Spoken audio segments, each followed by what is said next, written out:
This copyrighted telecast may not be reproduced, retransmitted, or used in any form without the authorized written consent of NASCAR Broadcasting. NASCAR would like to thank all of our loyal fans for your continued support, and we hope you enjoyed today's broadcast.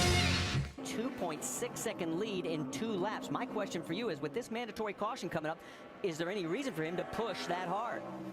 Well, yeah, I think track position is so important, and you see how hard it is to pass. I mean, now Carl Edwards looks like he's got a clear advantage over Villeneuve. And I guess one of the questions is he really pushing real hard? Is the car just that good? We know he's that good. Maybe it's just running that fast easy. And if it's doing that, hey, let the baby go. Get out front. Whoa, Colin Brown, and it looks like he's got a major issue. Yeah, he's got some oil smoke from under the car. He's pulling off the racetrack. So he's Brown, got a transmission, engine, something's wrong here. See a little trail of oil under the car. Going to get a full course caution here on lap number 3, our first of the day. He was running 10th, and you saw how easily he got around Kyle Busch, but all of a sudden, something lets go in the 16th 3M Ford. Well, Marty, where we think that he sort of got that nose punched in just a little bit, and it was when Andy Lally was making quick work of him. Here is Andy in the 0 car. He drives right by Kyle Busch on the outside into that turn, and then back on the left turn there. Looks like he didn't like that, did he? He didn't like that. And Kyle got a good bite off that corner, run up and hit him a little bit. Now, heading down into turn number 10 one more time. The 99 can't get it done. Let's get an update from Shannon. Well, you heard Dave mention Kershaw in South Carolina. This is a track that Patrick Carpentier also went to with the 99 team. They were so happy with their test out there. Guys, he is in the wall. Looks like there's a problem with the 99 car. We're going to check on that. We'll get back to the story. Yeah, something while you were talking, he just nosed over towards the wall and has pulled it off. He's off Get to ready. I think it blew right front tire. Get ready. No, that's something abrupt there. I don't know what happened. Looks like Carpentier has his winning that down. Sees the 5, but take a look. See if we can see what happens. He's 3rd in the screen, 4th overall. You see, the car just nosed over hard. And I'm not seeing any tire rubber or anything. He must have had a problem either with the... it actually looked like his wheel hopping a little bit at one place right behind him. Paul Menard, Marcus Ambrose, Coleman, Pappas in the 1 car is 6th. Oh, look right out. here. Kyle Busch gets turned. Justin Allgaier, and the 5 is involved, but I don't know how much damage. Now, I think the fellows is going to have some damage there. We couldn't see it from that angle, but you see all the damage on the 12 car. Not a road course specialist. Here we go. Oh, he's kamikaze, and he couldn't stop. I wonder if his brakes were out. Locked it up and just tried to maybe get a little too aggressive and didn't have a full pedal. Well, you saw the 12 car, just like that car around the track. I mean, it is not set up for a road course at all. He had to qualify on time, did it in the rain, was the last one to make it in on time, in fact. And here he is running the top 5. Let's get an update on Andrew Ranger. Jamie? Well, Marty, he's making just his 6th ever start in the Nationwide Series. He's learning as he goes. First time driving for CJM Racing. He talked to Paul Wolf and under. We've got a crash on the track, guys. Yes, we do. It involves Brad Keselowski. And also Alex Tagliani in the 81. And Dumoulin gets a little bit of damage from that too in the 23. So tough break for another one of the native Quebecers, Alex Tagliani. Exactly what happens is, this is the tail end of it. Boy, somebody must have dropped some fluid. Two different incidents there at the same time. You see Brad Coleman up in their seats, and right behind him is Jason Leffler, who is running right in position with him in 2nd. I'm seeing a few more raindrops. Whoops, got another car spinning down in turn number 10, and that's Jeffrey Earnhardt. So the lights are on. See the flag? There's a pit road closed flag right there waving. You see Jason Leffler now making a pit stop, and that'll draw a penalty. For sure. So a tough break for Jason, who racetrack. Jacques Villeneuve. 32 goes underneath. Can he make it stick? Boy, you want to talk about some dirt tracking? Listen to the crowd. Caution is out for that debris over there. Yep, and here happened, and this is why all the gravel ends up out in the corner. Gets in the throttle and just gets that thing too far around, trying to get the thing back on the track. Should have kind of just got out of it a little easier, but yeah, I tell you, when you get stuck in that gravel and you slow down too much, it'll just jump you right in it, lock you down in there. He didn't want that to happen. What does NASCAR do? Do they try and wait this out? Or do they order the teams? Uh-oh. Trouble just as the caution came out, as that is DJ Kennington. Well, he's pounded something there. Yeah, that's right at turn 13. Oh, look at the, he obviously got loose earlier. Oh, you see parts flying back there. He got turned in the straightaway, so he had some help. That's a tip. Yeah, he's even leading by 10 car lengths under yellow. Problems for Stephen Wallace. And a guy not having a good day right there, Stephen Wallace. Really been struggling all day long. That's between turns 7 and 8. Work here on the nose, too, because I asked back the car. Yeah, 10-4. Whoa. If I get a look at everything next time by, Greg, Yeah. like I said, you just take care of making That sure thing just swapped on him. Oh, Oh, no, it didn't. He got help. We just didn't see it. Got And now you know the rest of the story. Yeah. Oh, that was Antonio Perez in the 86. Okay. 8 inside, 86 inside here, inside. Yep, there it is. And then that's Jason Keller. And then this is what happened to his teammate Brendan Gaughan. He got turned going into turn number 1 by the 81 of Alex Tagliani.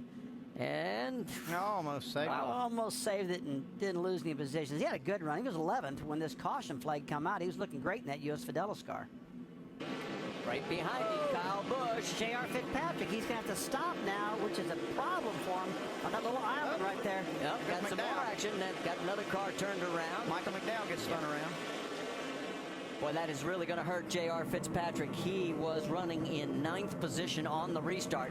Look out, Villeneuve trying to bull his way through. Whoa! Got Coleman into the tires with Kenny Wallace. Kenny gets a little nudge into Coleman. They both go off, but both are still running. No yellow. It is so hard to anticipate how slick that corner really is. Guys diving in there thinking it might stick and hit too much water. Up there and goes they're Max around. Pappas around off the front bumper of Brad Keselowski. Oh, he's got to stay in that throttle so he can get stuck in that stuff, Andy.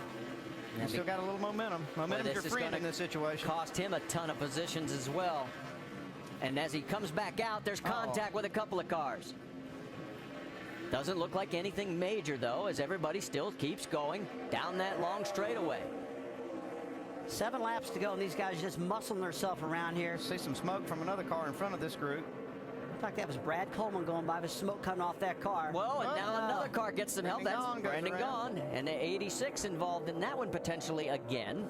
That would be Antonio Perez. So Brendan, and you got to be careful when you get back on that grass. Look, you can see right there in that shot, Kyle Busch is just about to overdo it right there on the throttle. Gets a little bit out of shape.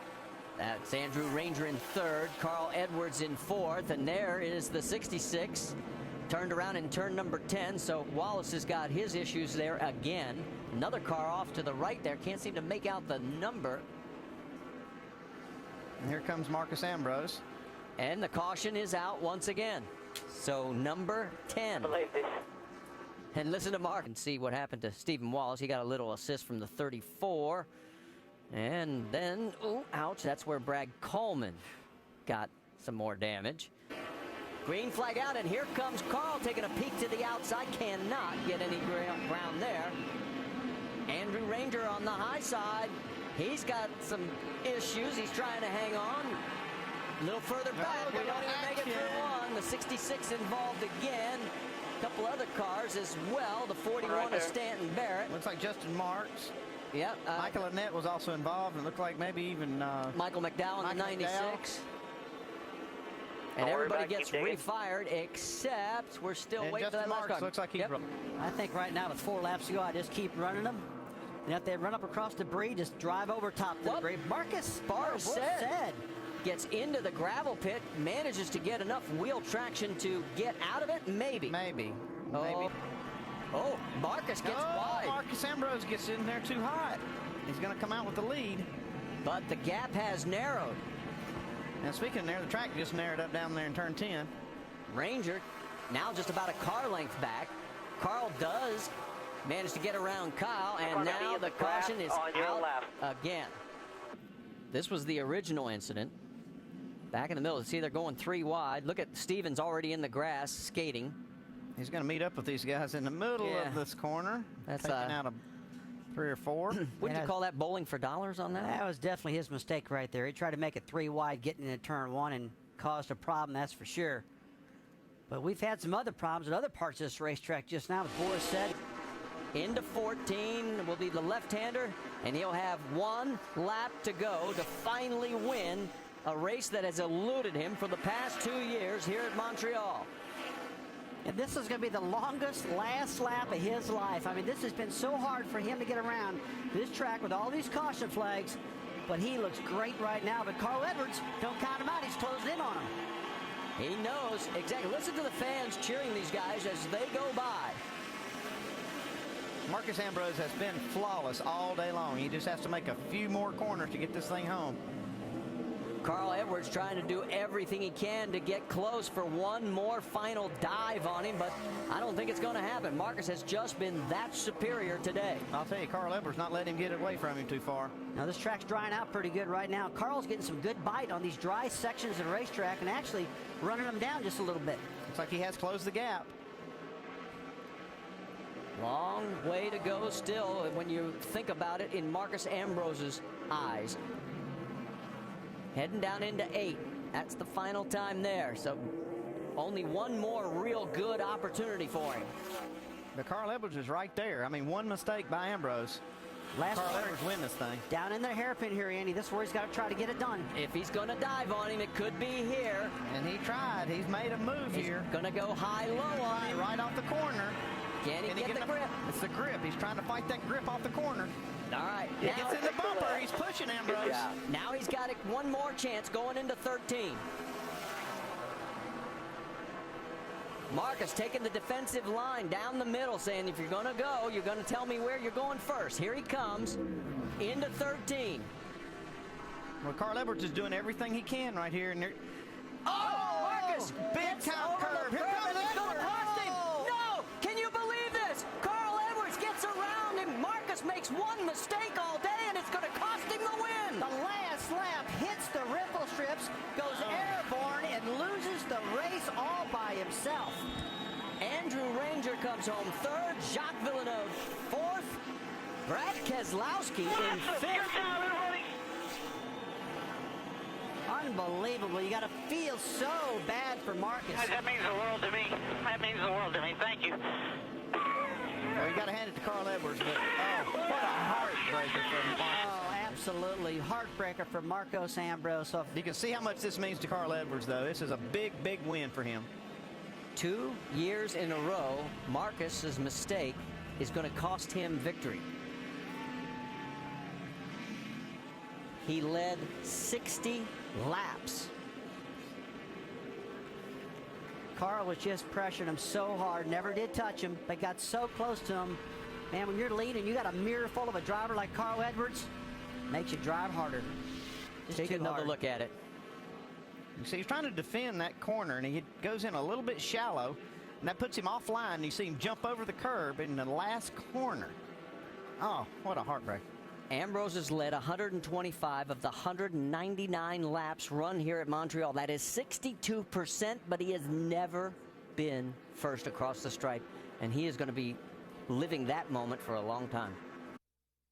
This copyrighted telecast may not be reproduced, retransmitted, or used in any form without the authorized written consent of NASCAR Broadcasting. NASCAR would like to thank all of our loyal fans for your continued support, and we hope you enjoyed today's broadcast.